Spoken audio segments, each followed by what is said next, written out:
How many of you struggled in school? Did anybody have to repeat a grade? I repeated the first grade, and that was not the end of my struggles in school. In fourth grade, I had trouble with math, specifically multiplication. For some reason that I will never understand, it was critical to my future success as an adult that I memorize my times tables. And so my teacher would give us a timed test every day.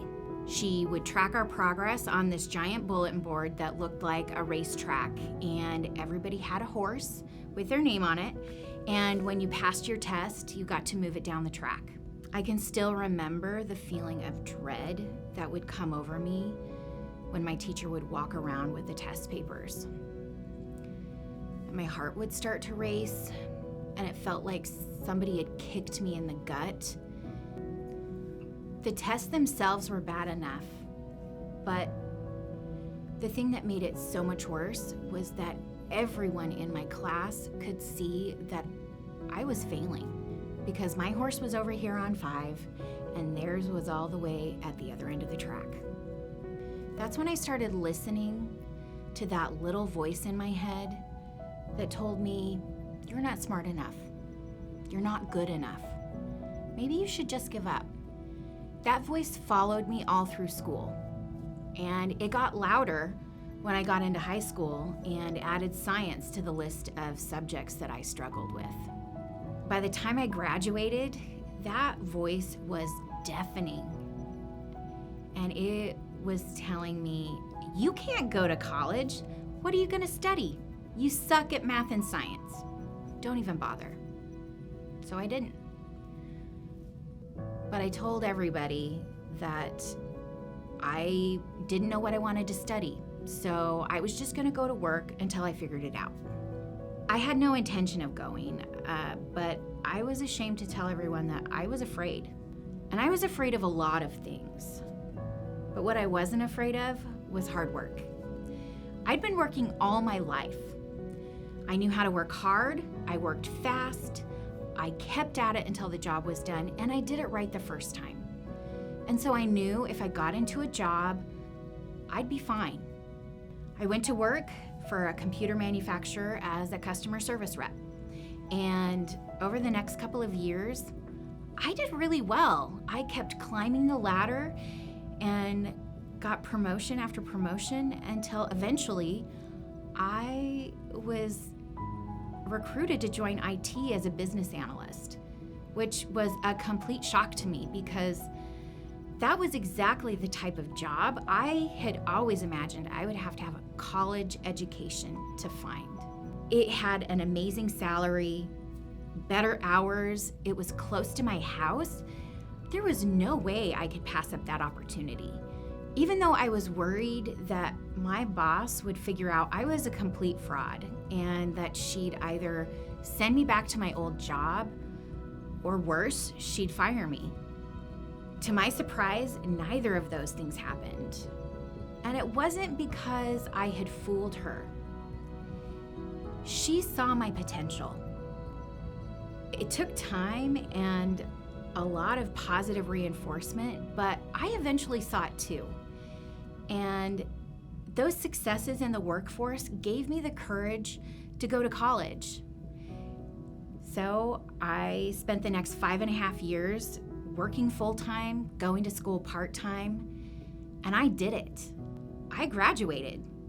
I had a college diploma. It was never something I thought I would get. And it made me realize that my success, my intelligence, and my potential had nothing to do with academics. Hi, my name is Angie Tuft, and my purpose in life is to help others see their potential. Our work at Create Common Good allows me to do that every day. Through hands-on workforce development training, we offer people that honestly society tends to overlook a safe place to build confidence as they're learning a new skill. We provide one-on-one job coaching that's focused on employable behavior, but we also focus on an individual's strengths. I want to tell you about a graduate. Her name is Sarah. She got married at 17 and had a baby very soon after that, so she never had the opportunity to graduate high school. But that didn't bother her because all she ever really wanted to be was a wife and mother. She was a great stay-at-home mom and she loved it. Her life wasn't perfect, but she was happy. And then her life started to spiral out of control. Her husband of 23 years died tragically, and she was overwhelmed with grief. To cope, she turned to drugs, but they didn't help. And her grief combined with the drugs made it impossible for Sarah to keep a job. No job meant she didn't have money to pay rent, and when she couldn't pay her rent, she was evicted. Her kids were taken from her, and her family, the people that are supposed to stand by you through everything, they got tired of dealing with her mess, and they washed their hands of her and walked away. She was completely alone. In a moment of desperation, she needed just a little bit of peace.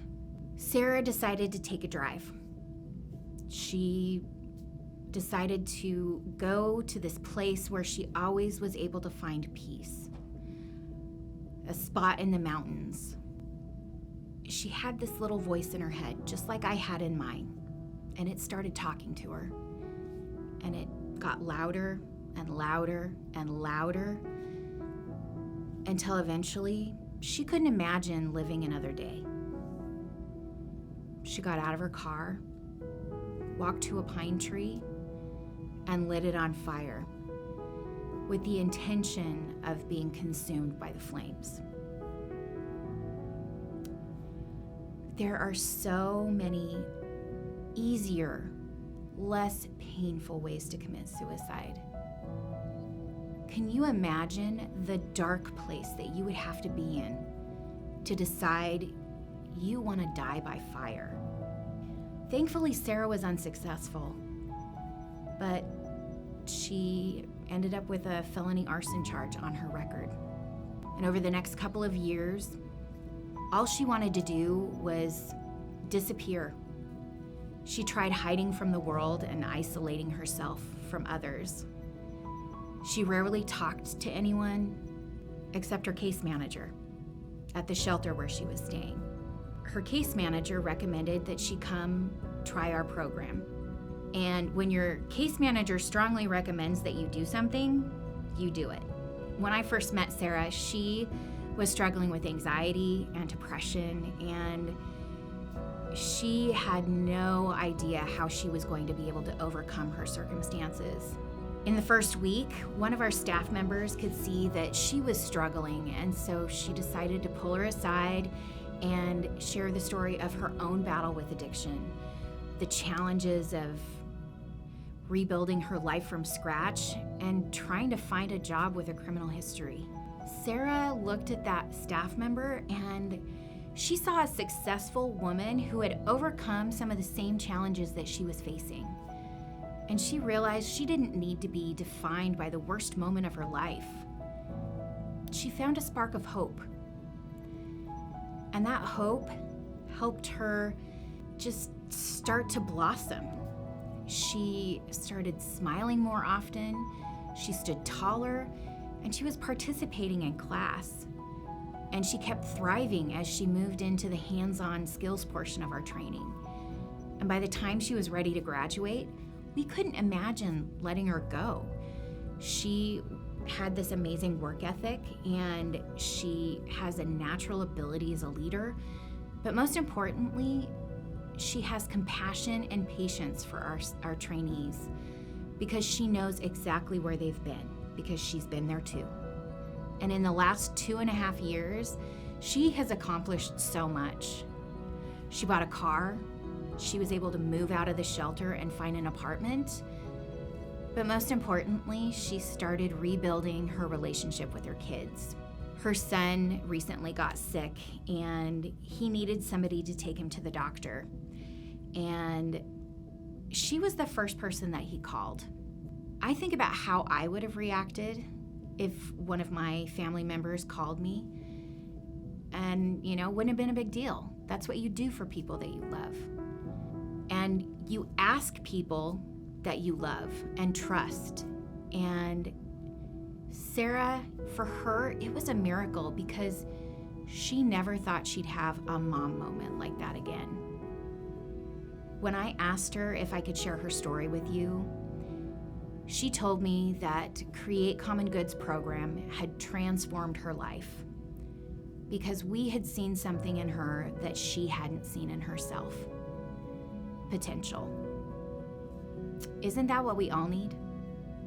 Someone to see the potential in us that we can't see in ourselves.